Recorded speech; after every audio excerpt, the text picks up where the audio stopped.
Hello नमस्कार जय हिंद साथियों। तो कैसे हैं आप लोग? उम्मीद करता हूँ अच्छे होंगे, मस्त होंगे, स्वस्थ होंगे और बिंदास होंगे, बहुत ही बेहतरीन स्थिति में होंगे। तो आइए, स्वागत है हमारे इस आज के शानदार सेशन में। तो आज हम लोग डिस्कस करने वाले हैं ये बीए 6 सेमेस्टर का पॉलिटिकल साइंस है, जो कि सेकंड पेपर है। इसमें हम लोग चर्चा करने वाले हैं कि बीए के 6 सेमेस्टर में ये 2 पेपर होते हैं पॉलिटिकल साइंस का। एक फर्स्ट पेपर होता है, एक सेकेंड पेपर होता है। तो इसमें आपको पेपर कैसे आते हैं, किस प्रकार के प्रश्न आते हैं, यहाँ पर एक एक करके हम लोग डिटेल्स चर्चा करने वाले हैं इन सभी के बारे में। तो आइए, आप हमारे इस वीडियो के अंत तक बने रहिए और एक एक पार्ट को आप देखिएगा कि किस प्रकार के प्रश्न आते हैं। फर्स्ट पेपर का मैंने एक ऑलरेडी वीडियो बना दिया है, तो उसका मैं लिंक इस डिस्क्रिप्शन बॉक्स में दे दूंगा या फिर इस वीडियो के अंत में दे दूंगा। तो आप दोनों प्रश्न पत्र को जाकर देख सकते हैं किस प्रकार के प्रश्न पत्र आते हैं। तो वीडियो को शुरू करते हैं, और वीडियो को शुरू करने से पहले आपसे एक हाथ जोड़कर विनम्र निवेदन है कि अगर आप हमारे चैनल पर नए हैं तो चैनल को सब्सक्राइब जरूर कीजिएगा, और वीडियो अच्छा लगे तो वीडियो को लाइक कीजिएगा और साथ में बेल आइकन दबाना ना भूलिएगा, क्योंकि इस तरह की वीडियो जब भी अपलोड हो उसका नोटिफिकेशन सबसे पहले आप तक पहुँचे। तो चलिए, बिना देर कीजिए आज की इस वीडियो को देखते हैं और इस प्रश्न पत्र में एक एक प्रश्न को देखेंगे और समझेंगे कि किस प्रकार के प्रश्न आते हैं। यहाँ पर सबसे पहले आप देख सकते हैं पेपर के बारे में डिटेल्स क्या होता है। यहाँ पर राजनीति विज्ञान political science second paper, major paper मतलब मुख्य पेपर होता है। इसमें आपको जो कि दिया जाता है प्रश्न पत्र का नाम है इंटरनेशनल रिलेशन एंड पॉलिटिक्स, जो होती है अंतर्राष्ट्रीय लेवल की जो संबंध होते हैं और पॉलिटिक्स होती है उसके बारे में चर्चा किया जाता है। ये जो प्रश्न पत्र होता है ये 75 मार्क्स का होता है, और इसमें आपको जो समय होते हैं वो 2 घंटे दिए जाते हैं आपको प्रश्न पत्र लिखने के लिए, ठीक है। इसमें आपको टोटली 3 खंड में प्रश्न दिए जाते हैं। अति लघुत्तरी प्रश्न, लघुत्तरी प्रश्न और दीर्घोत्तरी प्रश्न, इस तरह के प्रश्न दिए जाते हैं। और ये पेपर जो होता है बाइलिंगुअल, मतलब हिंदी और इंग्लिश दोनों में होता है। आप जिस लैंग्वेज में सूटेबल है उस लैंग्वेज में एग्जाम को हल कर सकते हैं। यहाँ पे देखिए, खंड ए में अति लघुत्तरी प्रश्न होते हैं। इसमें आपको जो है कि 5 प्रश्न दिए जाएंगे और सभी प्रश्न करना अनिवार्य होता है। इसमें जो 5 प्रश्न दिए जाएंगे ये सभी 5 प्रश्न करना अनिवार्य होता है, और आपको एक प्रश्न के लिए 2 अंक मिलेंगे। और प्रत्येक उत्तर की जो लिखने की अधिकतम सीमा है उत्तर देने की, वो 50 शब्द की होती है। मतलब आपको 50 शब्द में अपने प्रश्न के उत्तर को देने हैं, ठीक है। तो ये किस प्रकार के प्रश्न आते हैं, इन प्रश्नों के बारे में चर्चा करेंगे कि 50 शब्द में अगर उत्तर देना है तो किस प्रकार के प्रश्न आते होंगे। तो यहाँ पर देखिए, पहला प्रश्न है खेल सिद्धांत के प्रकार, मतलब जो खेल सिद्धांत क्या होते हैं उनके क्या प्रकार हैं। टाइप ऑफ गेम थ्योरी, ठीक है, यहाँ पर इंग्लिश में इसका हो जाता है। दूसरा है शक्ति संतुलन का अर्थ, जो है कि शक्ति संतुलन कैसे बनाएंगे आप, शक्ति को संतुलित कैसे करेंगे, उसका क्या अर्थ है। Meaning of balance of power, मतलब जो होता है meaning of balance of power, जो शक्ति संतुलन के अर्थ को, शक्ति का मतलब क्षमता से होता है, इसके बारे में आपको बताया गया है, ठीक है। क्वेश्चन नंबर सी है निशस्त्रीकरण की अवधारणा क्या है। मतलब जो निशस्त्रीकरण है, मतलब आपके हाथ में अस्त्र शस्त्र नहीं होते हैं, बिना शस्त्र के या निहत्थे बोले जाते हैं, उसकी क्या अवधारणा है। कंसेप्ट ऑफ द डिसआर्ममेंट्स, ठीक है। क्वेश्चन नंबर डी है उत्तर दक्षिण संवाद, उत्तर दक्षिण में क्या संवाद हुए, किस तरह से समझौते हैं, किस तरह से संधियाँ हुई, इन सब के बारे में चर्चा करना है। नॉर्थ साउथ डायलॉग्स, ठीक है, एक तरह से डायलॉग जो संवाद होता है, आपसी बातचीत, इसको बोला गया है, ठीक है। क्वेश्चन नंबर ई है विचारधारा का अंत, जो कि विचारधारा होती है, एक लोग उठते हैं अपनी विचारधाराएं देते हैं। जैसे कुछ गांधीवादी विचारधारा थी अपने देश में, कुछ नेहरू जी की विचारधाराएं थी, मतलब अलग अलग जो कि बड़े बड़े महापुरुष हुए वो अपनी अपनी एक कंसेप्ट दिया, वो अपनी अपनी एक विचारधारा दी है। उनकी विचारधाराओं पर चल के आज हम अपने भविष्य को सुंदर और सुहाना बनाते हैं। एंड ऑफ द इंडियोलॉजी, ठीक है, इसके बारे में आपको बताना है, ठीक है। खंड ब जो होता है ये लघुत्तरी प्रश्न होता है। इसमें आपको टोटल 8 प्रश्न दिए जाएंगे, लेकिन इनमें से किन्हीं 5 प्रश्न, मतलब कि केवल 5 प्रश्न करने हैं, और उसमें से 3 प्रश्न आप स्किप करके कोई भी 5 प्रश्न कर सकते हैं। और जो होता है प्रत्येक प्रश्न वो 5 अंकों का होता है, और इसमें जो है कि आपको उत्तर जो लिखना होता है वो अधिकतम 100 शब्दों में आपको अपने उत्तर देने होते हैं। तो मतलब कि आप 100 शब्द में इसके उत्तर दे सकते हैं, ठीक है। यहाँ पर प्रश्नों को देख लेते हैं किस प्रकार के प्रश्न आते हैं। तो यहाँ पर प्रश्न है पहला वाला, अंतर्राष्ट्रीय राजनीति क्षेत्र, जो अंतर्राष्ट्रीय राजनीति क्षेत्र होता है वो क्या होता है, इसके बारे में आपको चर्चा करना है। Scope of the international politics, ठीक है। क्वेश्चन नंबर दूसरा देख लेते हैं इसका, सामूहिक सुरक्षा की अवधारणा को स्पष्ट कीजिए। जो कि सामूहिक सुरक्षा क्या है, उसकी अवधारणा, उसकी क्या कॉन्सेप्ट है, उसको आपको स्पष्ट करना है। Clarify he concept of collective society. ये जो होता है सामूहिक सुरक्षा होती है, ठीक है, सिक्योरिटी। क्वेश्चन सी है, अंतर्राष्ट्रीय राजनीति के अध्ययन का व्यवस्था सिद्धांत क्या है। जो अंतर्राष्ट्रीय राजनीति है उसका जो अध्ययन होता है उसका व्यवस्था सिद्धांत क्या है, एक सिस्टमेटिक क्या होता है।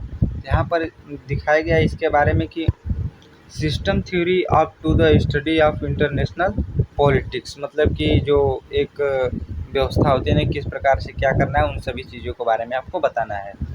नई विश्व नीति व्यवस्था पर टिप्पणी। जो नई विश्व व्यवस्था आई है उस पर आपको टिप्पणी करना है। Comment on new world order, ठीक है, इसके बारे में आपको जो है कि टिप्पणी करना है। इस पर संक्षेप में आपको अपने थॉट को, अपने सोच को लिखना है। क्वेश्चन नंबर ई है, राष्ट्रीय हित के अभिवृद्धि के साधन, instrument of the promotion of national interest. जो राष्ट्रीय हित में अभिवृद्धि होती है उसकी क्या साधन है, उनके बारे में आपको चर्चा करना है। क्वेश्चन नंबर 6वां है, शीत युद्ध के प्रमुख कारण। जो शीत में युद्ध लड़े जाते हैं उनके बारे में आपको चर्चा करना है। शीत में युद्ध क्यों लड़े जाते हैं, उनके क्या फायदे होते हैं, क्या नुकसान होते हैं, इनके बारे में आपको चर्चा करना है। Major case of the cold war, ठीक है। क्वेश्चन नंबर 7वां यहाँ पे है, अंतर्राष्ट्रीय राजनीति में दक्षिण पूर्व एशिया का महत्व क्या होता है। मतलब अंतर्राष्ट्रीय राजनीति जो है उसमें दक्षिण पूर्व एशिया का क्या महत्व है, क्या भूमिका निभाता है, क्या फायदे हैं, क्या नुकसान है, इसके बारे में आपको लिखना है। Significance of the south east area in international politics. Question number 8 है, सीमा पार आतंकवाद। जो सीमा पार आतंकवाद होता है, जैसे पाकिस्तान हमेशा भारत में जो है कि घुसपैठ करता रहता है तो उसको सीमा पार आतंकवाद बोलते हैं। जो अपने देश, खुद के देश में आतंकवाद होता है उसको नक्सल का नाम दिया जाता है।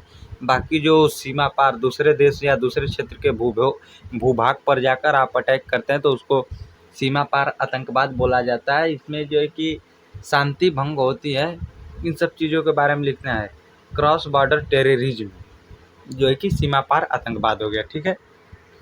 आप लोग देखते होंगे कि आए दिन पाकिस्तान जो होता है हिंदुस्तान पर आतंकी हमला करवाता है, हमेशा पकड़े जाते हैं, तो वही सीमा पार आतंकवाद है, ठीक है। इसके बारे में भी आपको लिखना है। इसके बारे में मैं जानता हूँ कि आप लोग अच्छी तरह से जानते होंगे, इसको लिखने में आपको कोई दिक्कत नहीं आई होगी, ठीक है। क्वेश्चन नंबर सी है, दीर्घ उत्तरीय प्रश्न जो होता है खंड सी होता है, इसमें आपको 4 प्रश्न दिए जाएंगे। इनमें से किन्हीं 2 प्रश्नों के आपको उत्तर देने हैं और प्रत्येक प्रश्न के लिए आपको 20 अंक दिए जाएंगे तथा ये जो उत्तर लिखने की अधिकतम शब्द सीमा है वो 400 शब्द है। मतलब आप इससे न तो कम लिखेंगे न तो अधिक, मतलब मैक्सिमम 2 4 10 शब्द 20 शब्द आगे पीछे हो सकता है, उसकी कोई गणना नहीं की जा सकती, ठीक है। इसमें किस तरह के प्रश्न आते हैं इनके बारे में हम लोग चर्चा करने वाले हैं। तो यहाँ पर देखिए इसके बारे में जो प्रश्न आता है, यथार्थवाद क्या है। हांस जे मार्गेंथाउ के राजनीतिक यथार्थवाद के सिद्धांत को परीक्षण कीजिए। जो यथार्थवाद क्या है, इसमें मतलब कि 2 लोग हुए हैं, 2 विचारधारक है, जिसमें से एक है हांस जे मार्गेंथाउ के राजनीतिक यथार्थवाद के सिद्धांत का आपको परीक्षण करना है। What the realism, examine the Hans J मार्गेंथाउ principle of the politics realism जो होता है, इसके बारे में आपको चर्चा करना है, ठीक है। क्वेश्चन नंबर बी है इसका, राष्ट्रीय शक्ति से क्या अभिप्राय है, इसके विभिन्न तत्वों की विवेचना कीजिए। जो राष्ट्रीय शक्ति है वो, इससे क्या अभिप्राय है, इसके विभिन्न तत्वों की विवेचना कीजिए। राष्ट्रीय शक्ति में जैसे कि युवा शक्ति आ गई, जो अलग अलग संघ या संगम बनते हैं यही राष्ट्रीय शक्ति में आते हैं। जो राष्ट्र की शक्ति क्या है इसके बारे में बताना है। What the meaning of the national power, discuss it's different elements, ठीक है, इसके बारे में आपको चर्चा करना है। क्वेश्चन नंबर सी यहाँ पे है, स्वतंत्रता पश्चात भारतीय विदेश नीति का आलोचनात्मक मूल्यांकन कीजिए। जो स्वतंत्रता के बाद भारत की विदेश नीतियाँ हुई है इनका आलोचनात्मक मूल्यांकन कीजिए। आलोचनात्मक का मतलब किसी की बुराइयों को उजागर करना, यही होती है आलोचना करना।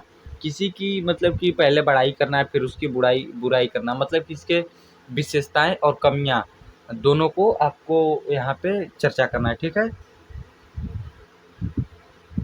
Critically evaluate the India's foreign policy of the post independence, ठीक है।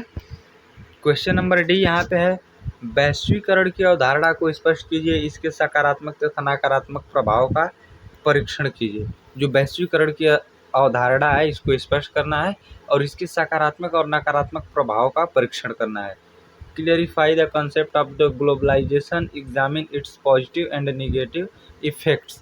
जो है कि वैश्वीकरण की अवधारणा क्या है इसको पहले आपको परिभाषा देना है, उसके बारे में बताना है, फिर इसके जो सकारात्मक नकारात्मक प्रभाव इसको देकर आप एक लास्ट में निष्कर्ष दे देंगे, मतलब सुझाव दे देंगे, तो हो जाएगा आपका एक बेहतरीन आंसर। तो आप लोग लघुत्तरीय अति लघुत्तरीय प्रश्नों को छोड़कर इन्हीं प्रश्नों को हल करने की कोशिश करिएगा, क्योंकि इसमें से आपको 20 में से अगर 15 मार्क्स पे मिल जाते हैं तो आप एग्ज़ाम को क्लियर कर लेते हैं, आपका बैक नहीं लगेगा, आपका 1 साल नुकसान नहीं होगा।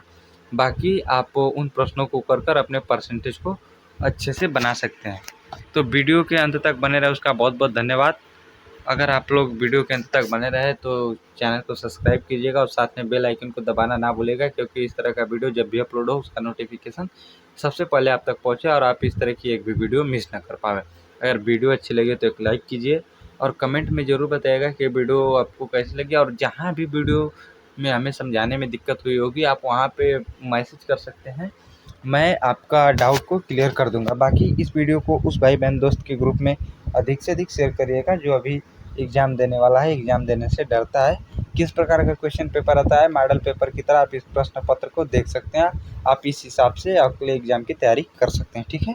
तो फिर मिलते हैं एक नई सुबह नई वीडियो के साथ, तब तक के लिए आप अपना ख्याल रखिए, मस्त रहिए, बिंदास रहिए, धन्यवाद।